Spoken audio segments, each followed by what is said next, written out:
Tim Albrechtson, Positioning Project, Chapter 7, Lateral Femur. Patient preparation. I brought the patient in and asked him to verify his full name and date of birth. I then asked him to remove any artifacts that might impede on the X-ray imaging being produced. After he removed his shoes, I had him lay on the table on his back in the supine position.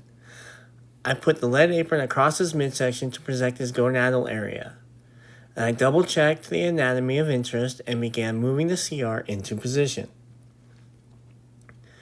For this imaging, I chose the 14 by 17 inch cassette and placed it inside the table buggy in the portrait orientation.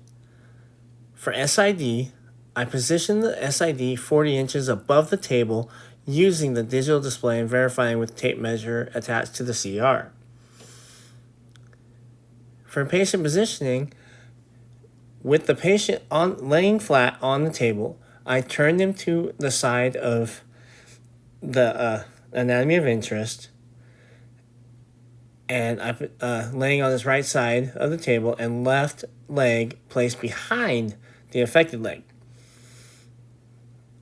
I positioned him on the affected side with his knee of the leg of interest flexed at 45 degrees, and the femur aligned to the midline of the table. The opposite leg is placed behind it, or it could also be placed in front of it to give a little bit of rotation.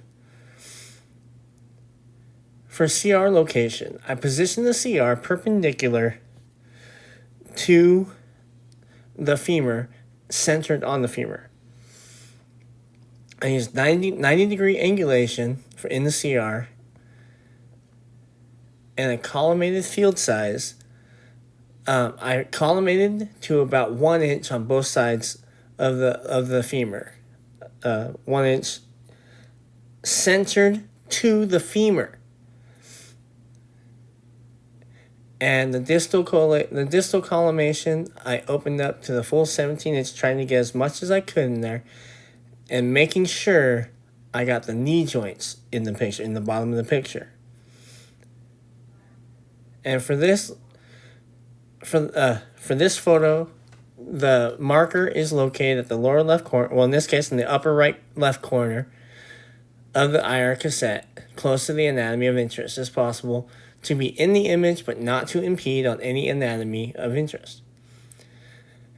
KVP range for this patient was 75 to 85 KVP.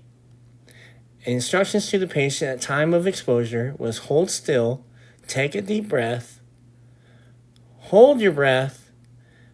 I took the picture and then told him to relax.